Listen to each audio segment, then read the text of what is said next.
If I had to start my credit card journey all over again, these are the exact cards I'd get in the order I'd get them in. Or you already have one or two and want to build the right setup, this is the video for you. Let's jump right into things with card number 1. If you're starting from absolutely nothing, your first card will usually either be a student card or a secured card. The biggest issues most beginners run into is that most creditors want to see some sort of credit history before accepting you. This is exactly where starter cards come in. For this category, one card I would definitely recommend is the Discover It Student Cashback card. Even though it's a student card, it has better rewards than most beginner cards out there. There's no annual fees, there's no upfront cost, you get 1% cash back on everything, and it comes with 5% rotating categories on each quarter. These categories give you 5% cash back on places like gas stations, grocery stores, and restaurants. On top of all that, Discover will match dollar for dollar all the cash back you earn in the first year. If you've looked at beginner cards already, you probably could already tell this card is hard to beat. Another solid beginner option is the Chase Freedom Rise. This is another no annual fee card, and Chase even says it's meant for people who are new to credit, even students. You earn 1.5% cash back on everything, but here's the part that makes this card even more interesting. Those cash back rewards are going to come in a form of Chase Ultimate Rewards points. And as you'll learn from this video, those points can and will be a lot more valuable than just standard cash back. Plus, Chase says that you could increase your approval odds by having a checking account with them with at least $250 in it. That's not a requirement, but it could definitely help.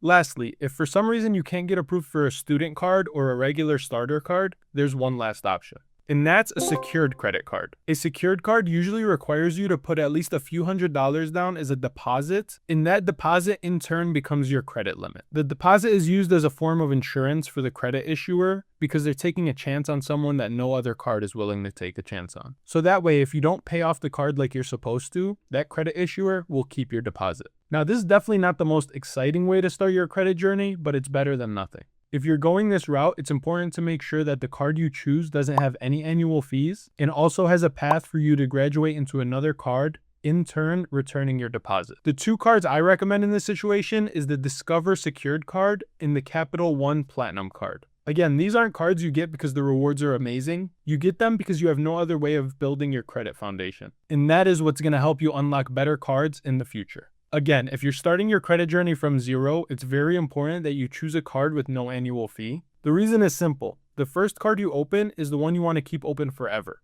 You don't want to have to pay some annual fee every year just to keep it open, especially because in most cases, you stop using this card after a while. This card is going to become your anchor for your credit history, which makes up 15% of your credit score. So just to recap, the goal with this first card is to open one of these starter cards, establish your credit history, start building your credit score, and learn how the billing cycle works. Most importantly, you need to build the habit of paying your statement in full and on time every single month for that first year. Once you've hit that 1-year mark of making your payments on time, you've officially moved past the starter phase. At that point, you're not just looking for a bank that'll approve your name. Now you're looking for a card that'll actually reward you for the money you've been spending.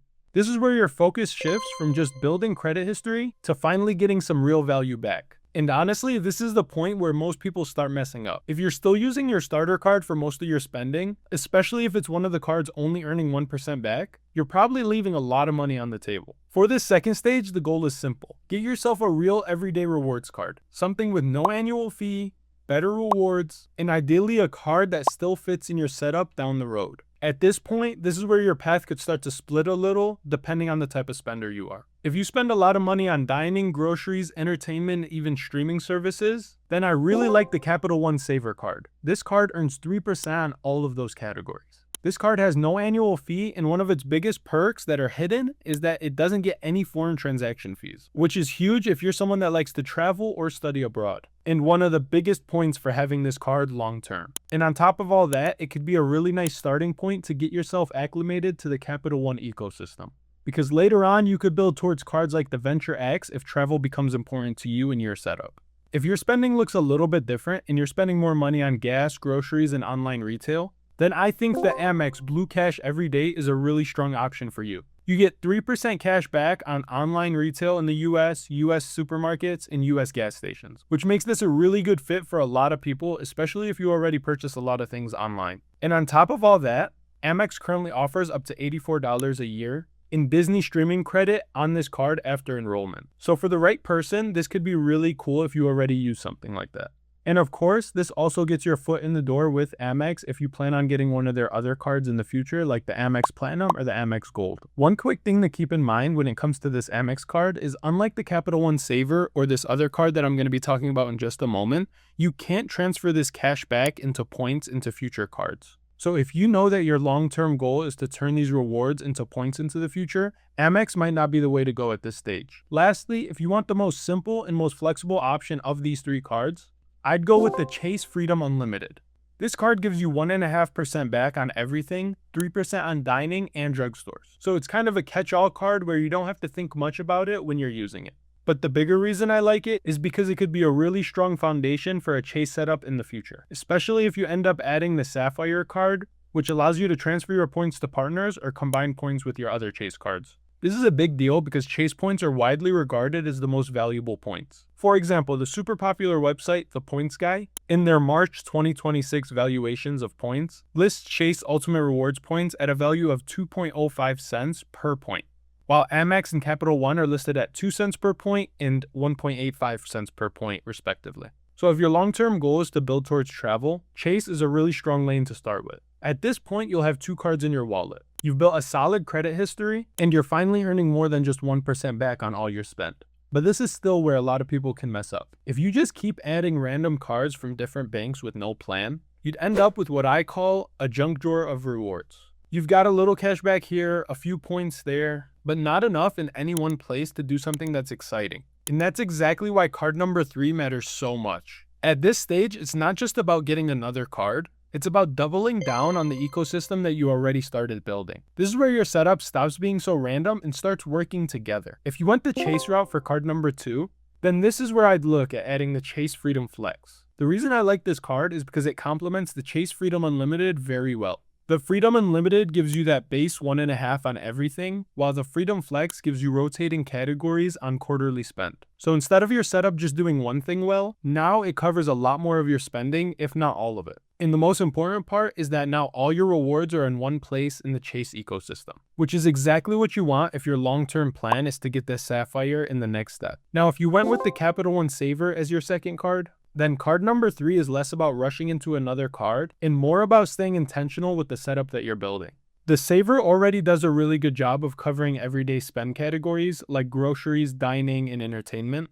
So the real goal here ends up being to make sure that your next move is the right one.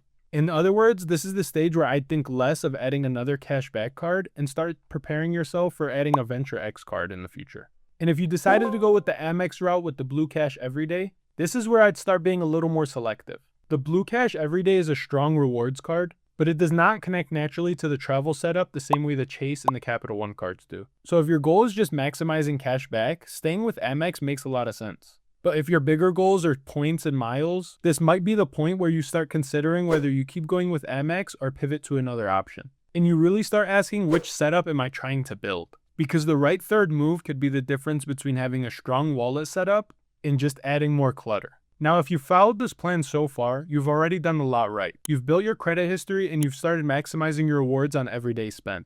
You've organized your rewards into one ecosystem that makes sense for you. But up until this point, your rewards are still a little limited in what they could do. If you have something like the Chase Freedom cards or the Saver, those rewards are great, but on their own, they're just cash back. And this is where card number 4 comes in, because this is the card that unlocks the real power of everything you've built so far. This is the travel card. This card can take all the rewards that you've been earning on everyday spending and turn them into something much more valuable, whether that's flights, hotel stays, or just overall redemption options. And there are really 3 main travel cards I'd be looking at to take the next step. And the nice thing is, at this point, the choice is pretty straightforward. The best choice is usually a travel card that your ecosystem already is aligned with. If I were going with the Chase route, my pick would be the Sapphire because it truly unlocks the power of the Freedom Unlimited and the Freedom Flex. It allows you to combine your points and transfer them to partners, unlocking the full potential. If I were to go with the Capital One route, my pick would be the Venture X. This card turns the Saver setup into something bigger, because now you're pairing everyday earning with a strong travel card that earns everyday access to lounges and premium benefits. These include a $300 annual travel credit that you could use on travel through Capital One, and a 10,000 mile anniversary bonus that could be redeemed for at least $100. And that's what makes the Capital One path so intriguing at this point. And if I was going with Amex, this is where most people get split. If you want a more realistic everyday upgrade, I'd go with the Amex Gold, because the Amex Gold leans heavily into Uber credits, dining credits, and things of that nature, while the Platinum is meant more for travel. Amex focuses this card more on travel benefits like lounge access and travel credits. So this is where your setup starts to feel complete. Card number 4 is not just another card. It's the card that really unlocks the real travel value you've been building towards this whole time. If you want a true breakdown of all of these cards and a few other good options as well, I've already made a full video on that. You can check out my video, The Only 5 Credit Cards You Need, right over here.